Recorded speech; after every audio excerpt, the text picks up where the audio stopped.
Una semana más. José Carlos Ruiz, buenas tardes, compañero. Hola, buenas tardes. ¿Qué tal? Carlos. ¿Cómo estás? Fenomenal. Oye, estaba pensando, sí, aquí se está de vicio, efectivamente. Estaba pensando en este tiempo tan complicado, que llevamos toda la tarde muy pendientes de lo que ocurre en la Comunidad de Madrid, donde parece bastante evidente, no viene de hoy la cosa, ya hace tiempo, que se están cometiendo errores. Cuando uno comete un error, puede hacer varias cosas, puede reaccionar de muchas maneras, se puede disculpar si es que lo asume o no, y puede arrepentirse. ¿Tú quieres que hablemos hoy del arrepentimiento? ¿Por qué? Bueno, porque empiezo a notar que casi nadie se arrepiente de nada, sobre todo en la esfera de lo público. Y es un tema que creo que tiene una enjundia filosófica que se tendría que recuperar de cara a que nuestros representantes tuviesen una clarividencia, como mínimo, ¿no?, de reconocer que el arrepentimiento puede ser una virtud moral. Y yo no la veo. En el ámbito de lo público... En lo público. No lo veo. En el ámbito privado yo sospecho que, que cada uno en sus circunstancias y sus contextos tendrá distintos niveles de arrepentimiento. Pero tenemos que tener en cuenta que lo público es la representación de lo privado. Entonces, si en lo público estamos viendo que nuestros representantes no piden perdón y tampoco muestran arrepentimiento, que no tiene luego siquiera entramos en esa comparación entre perdón y arrepentimiento, sí. Pero si vemos que no lo hacen, pues desde el plano de la filosofía me parece que es importante hacer un reclamo filosófico en torno a la recuperación de una figura moral como es el arrepentirse. Pero mira una cosa, estás hablando del ámbito público y hace unos minutos hemos escuchado, como cada viernes, que Isaías cierra la unidad de vigilancia lingüística con aquella frase ya legendaria del rey emérito de lo siento mucho, me he equivocado y no volverá a ocurrir. Bueno, eso es un perdón y un arrepentimiento al mismo tiempo, sobre el papel, en teoría, ¿no? Bueno, ahí mete el lo siento, esa primera parte de la frase ya de por sí va señalando un arrepentimiento. Dice la normativa clásica, digamos, moral del arrepentimiento, dice que si tú no muestras vergüenza en el proceso de arrepentimiento, no es arrepentimiento. Es decir, tienes que avergonzarte realmente de lo que has hecho. Y luego el perdón es un tema social, no es un tema individual. Es decir, cuando tú solicitas perdón y lo haces públicamente, es porque en el fondo lo que quieres es recuperar el estatus que tenías previo a la acción. Entonces, bueno, en ese sentido podemos entender que sí hay un arrepentimiento y una solicitud de perdón. Otra cosa es que se le dé, ¿eh? Ya, estás hablando del arrepentimiento en el ámbito público y has dicho, en el privado no sé yo, ¿quieres que preguntemos? ¿Quieres que salgamos a la calle a ver qué nos sale por ahí cuando le preguntamos a la gente, ¿tú de qué te has arrepentido últimamente? Pues mira, ahí va. Me arrepiento mucho de haber estado casi 6 años sin hablar con mi hermano. De hecho, me arrepiento y creo que me seguiré arrepintiendo mucho tiempo. Yo creo que me he arrepentido de no haberme ido de este país hace ya algún tiempo y sobre todo viendo el panorama actual me estoy arrepintiendo todavía mucho más. De no haber ido a ver el Don Carlo en el Teatro de la Ópera de Madrid. Bueno, yo durante el anterior confinamiento me quedé aquí en Madrid, no soy de Madrid y me quedé aquí por cierta responsabilidad, por cierto miedo hacia poder exportar los contagios y hombre, a veces lo pienso y creo que lo hice bien, pero a veces me arrepiento un poco de ello. Me he arrepentido últimamente, aunque es algo de lo que vengo arrepintiéndome desde hace algún tiempo, es de no haber formalizado de una manera más precisa o más contundente un compromiso político, un compromiso sindical concreto y específico. De cortarme el flequillo durante el confinamiento. Lo último, la recena de ayer a las 3 de la mañana de tarta de chocolate. De no haber tenido bebés antes. No me arrepiento de muchas cosas en general, pero como estos tiempos son tan raros, te podría decir que lo que me arrepiento últimamente ha sido de que tenía prevista una cena con amigas a la vuelta de vacaciones a principios de septiembre y no me venía bien y no fui. Y ahora me arrepiento mucho porque no nos vamos a poder ver en una temporadita. Pues hasta ahora mismo, de nada.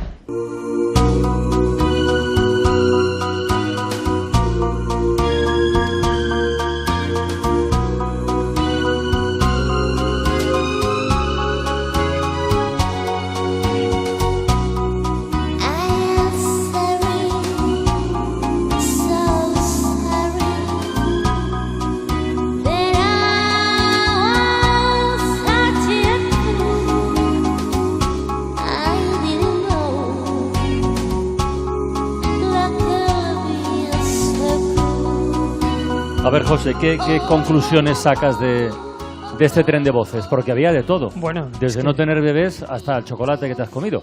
Había ahí un abanico muy amplio. A mí personalmente me ha sorprendido mucho la del señor que dice que se quedó en Madrid por cumplir con el deber y se arrepiente de haberse quedado. O sea que incluso llegando a saber que estás haciendo lo que debes, te arrepientes de no haberte saltado el criterio moral que te autoimpones. Y eso sí que es un arrepentimiento raro, ¿eh?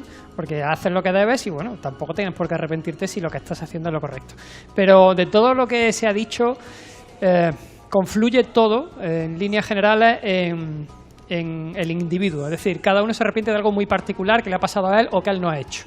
Fíjate que no ha habido ningún arrepentimiento social, ningún arrepentimiento genérico en torno, por ejemplo, a, bueno, pues me arrepiento de ser partícipe del cambio climático o me arrepiento de no tomar las medidas necesarias para no contagiar con el COVID. Es decir, todos los arrepentimientos, y cada vez más, por eso me parece que el tema es crucial e importante, se están enfocando al plano de lo individual y no al plano del colectivo, porque no nos sentimos interpelados hacia lo colectivo. Bueno, pero es el mundo en el que vivimos, ¿no? Bueno, por eso creo que es necesario absolutamente reclamar... individualista. Por eso creo que es necesario reclamar lo que yo llamaría una pedagogía del arrepentimiento, que no existe. No hay una pedagogía, no nos enseñan a algo tan simple como, por ejemplo, sería decir, bueno, de vez en cuando no estaría de más que pensáramos en tiempo presente de qué cosas te podría estar arrepintiendo ahora mismo, para evitarlas. Es una cosa tan simple como poner la atención en la repercusión de la acción presente en lo que estamos haciendo, ¿no? Oye, ¿qué han dicho los grandes filósofos sobre el arrepentimiento? Bueno, hay mucho. Han dicho, yo qué sé, Sócrates, Aristóteles, todos estos, ¿qué han dicho? Quizás de los más interesantes, yo te voy a traer dos, ¿vale? Primero, Michel de Montaigne, que es un filósofo francés que, basándose en los estudios y en los análisis de Séneca, él va a decir del arrepentimiento, al igual que Séneca y que muchos estoicos, que es un grave error arrepentirse. Consideran que arrepentirse implica una falsedad en la identidad tuya y en tu acción pretérita. Dice, porque cuando te arrepientes estás diciendo que no te gusta lo que hiciste en aquel momento o lo que no hiciste, lo que dejaste de hacer, ¿no? Pero eso también conllevaría, de manera indirecta, que te arrepientes también de otras cosas, es decir, de las virtudes que tienes.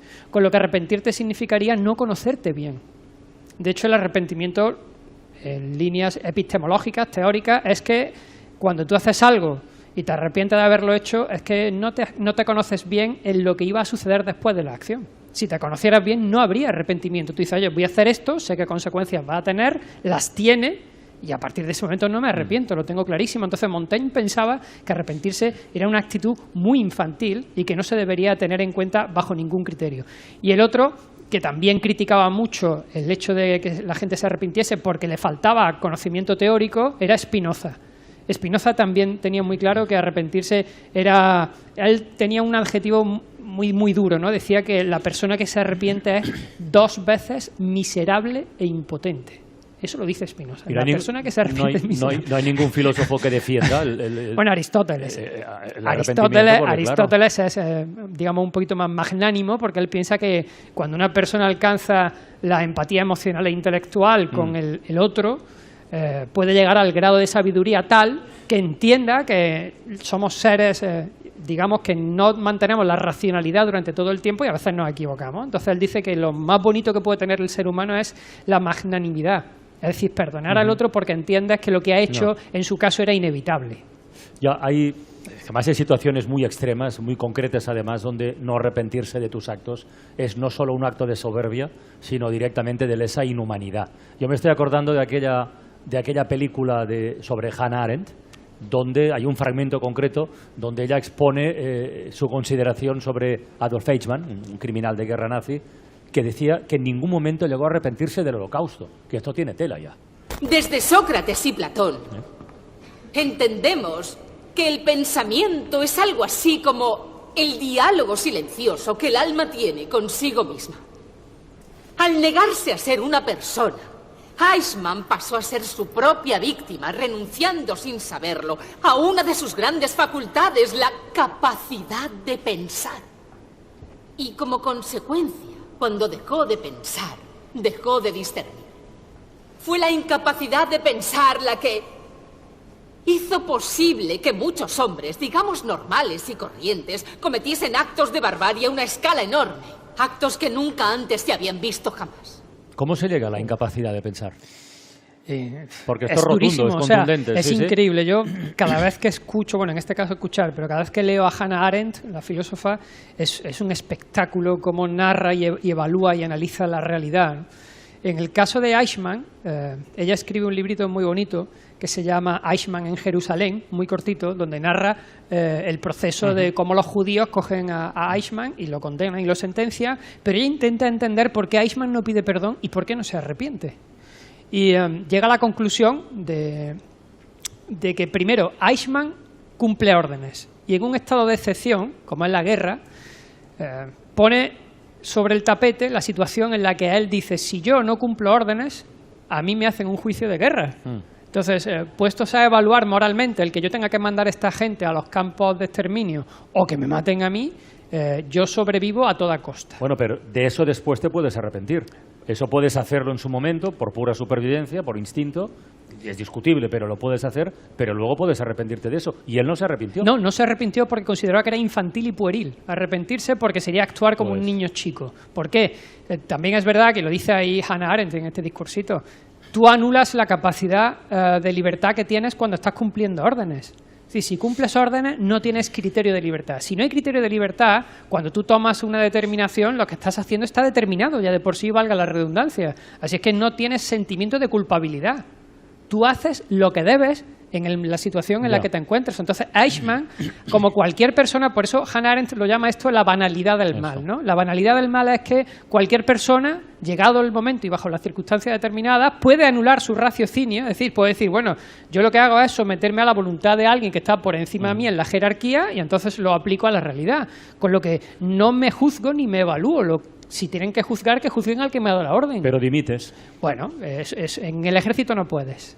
En época de guerra, como pasaba antes, ¿no? Aquí van detrás pegando tiros a los que quieran regular. Yeah. O sea que la situación es complicada, ¿no? Y de hecho los judíos se enfrentaron a Hannah Arendt cuando llegó a esta línea argumentativa. Le dijeron, ¿tú cómo puedes defender a Eichmann? Y ella dice, no lo estoy defendiendo, lo que estoy diciendo es que cualquier persona en una situación parecida, donde se anule su criterio, puede llegar a cometer estas barbaridades. Estaba intentando entenderlo. Y fíjate, voy a ponerte otro ejemplo, que además vincula mucho lo del arrepentimiento y el perdón.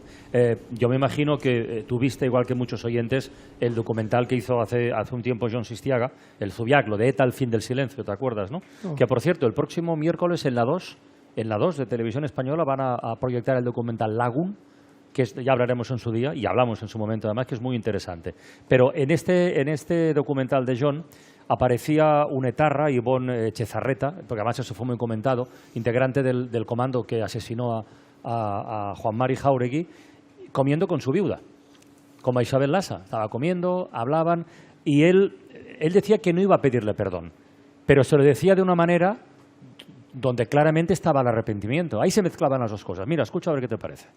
Isabel, ya te he comentado más de una vez que no, cuando me dicen, ¿has pedido perdón? Yo ya te he comentado más de una vez. Yo perdón no te he pedido. Primero porque, por el rollo de que no somos, ni tú eres creyente, ni yo soy creyente, y porque también lo he pensado 1000 veces, que pienso que lo hecho es imperdonable.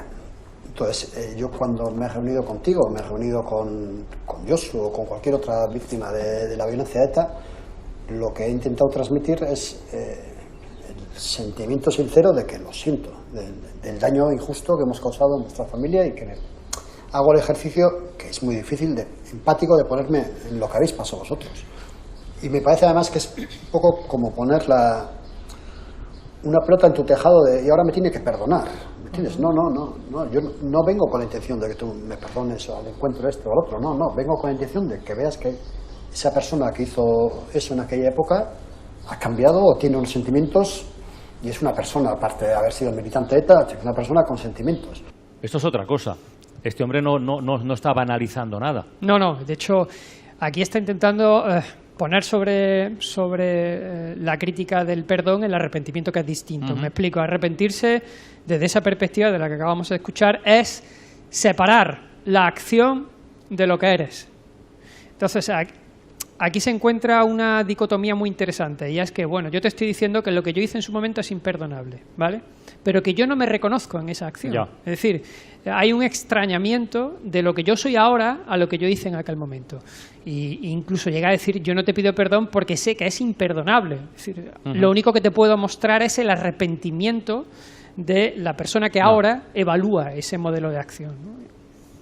I'm sorry to always think after you're gone, when I realize I was acting all wrong, so selfish. Esta ventana de la filosofía que en su día bautizamos, creo que con acierto, como Más Platón y menos WhatsApp, termina todos los viernes con algo que se inventó José Carlos, que son, tú le llamas las biosofías, que son fichas biográficas de filósofos más o menos importantes. El de hoy tiene un nombre ya un poquito raro así de entrada, y la historia que le acompaña creo que tampoco está mal. Hoy quieres hablarnos de, ¿cómo se llama este? Tycho Brahe, Sí, o Tycho Brahe. Tycho Brahe. Sí, a ver, lo he traído por varias cosas. Primero porque estamos en una fábrica de cerveza. Sí.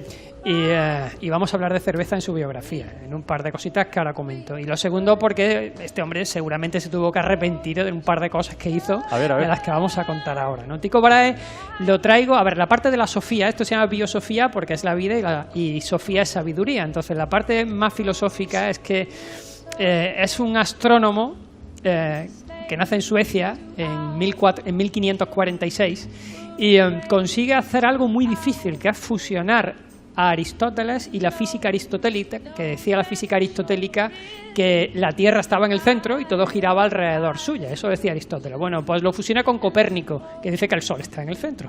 Y no lo hace mal, ¿eh? No lo hace mal porque para justificar todo lo que monta es un gran astrónomo y un gran pensador, ¿eh? Para justificarlo lo que dice es que, bueno, que la Tierra está en el centro y el Sol gira alrededor, pero que el resto de planetas pues gira alrededor del Sol, con lo que los cálculos que hace Tycho Brahe son muy buenos y se hace famoso a nivel mundial.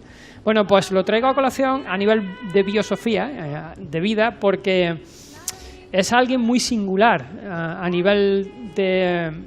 ¿Cómo te diría? De acción cotidiana, es decir, a alguien que en su día a día es raro, es singular, no tiene otra palabra. Pero bueno, te cuento las anécdotas. ¿Por qué? ¿Por qué pues raro, mira, te cuento. Raro y singular? Este muchacho con 13 años ve un eclipse de sol cuando está estudiando, su tío le está pagando la carrera, que es un rico de Suecia, y ve el primer eclipse, deja todo y se dedica a estudiar astronomía, ¿no? Y cuando su tío muere con 20 años le deja una fortuna enorme y decide irse a una isla gigantesca y se hace un palacio enorme para estudiar astronomía, ¿no? Empieza a publicar, le va bien, y en una discusión que tiene con un matemático noble de Suecia, pero una discusión sobre los cálculos matemáticos, se acalora un poco más de la cuenta, lo reta a duelo, y en un duelo de espadas, flash, le cortan la nariz. A él, pero él se carga al otro. Entonces toda su vida se la pasa con una nariz metálica puesta, porque el agujero se la había dejado. Ya. Y de hecho, cuando la han desenterrado se han encontrado la nariz metálica. Bueno, pues... en esa isla se le ocurre a este hombre tan maravilloso hacer cosas como, por ejemplo, buscar a alguien que le interprete, digamos, de manera no demasiado científica las estrellas y los símbolos lunares, siendo él un astrónomo, ¿no? Y entonces se encuentra que hay un enano que se llama el enano Jep, que tiene, según él, poderes hipnóticos y telepáticos. Entonces se hace amigo de él, le paga y se lo lleva al palacio. Pero como no podían comer en la misma mesa, porque él era de categoría social alta y el enano de categoría social baja, le dice, bueno, tú comes debajo de la mesa y así los dos podemos comer juntos. Y todos los días comía el enano debajo de la mesa y él encima de la mesa. Y así se pasó hasta que el enano murió, ¿eh? Y luego, como mascota, estamos hablando de un sitio muy frío, pues adopta un alce. Un alce al que le daba de beber cubos de cerveza gigantescos. Y entonces el pobre alce se cogió unas cogorzas gigantescas por el palacio y en una de estas se despeñó por las escaleras y se murió el alce, ¿no? Esto está entre Tarantino y Almodóvar, ¿eh? Bueno, es que la vida de este hombre tiene para esto. O sea, es algo increíble, entre que te cortas la nariz y pegas todo tu día con una nariz metálica puesta. ¿Y cómo palmó? Es un alce. Joder, pues palmó, pues mira, en una cena oficial ya en Praga, que se había mudado a Praga, ¿no? Y estaba pegándose la gran comilona y bebía mucha cerveza, pues le entraron ganas de orinar. Pero como tenía mucho reparo de no cumplir con el protocolo, no se levantó de la mesa. Y no se levantó hasta que la vejiga le reventó y en 3 días la palmó. Por no levantarse a mear, Carles. Este hombre era raro y era más cosas, ¿eh? O sea, mira... Era singular, vamos a dejarlo en singular. Mira que traes personajes extraños, ¿eh? Es que es lo que tiene pensar. Sí, no, ya, bueno, pensar y buscar, porque hay que buscar mucho para encontrar un tipo así, ¿eh? José Carlos Ruiz, hasta la próxima semana, amigo. Venga, hasta luego, Carles.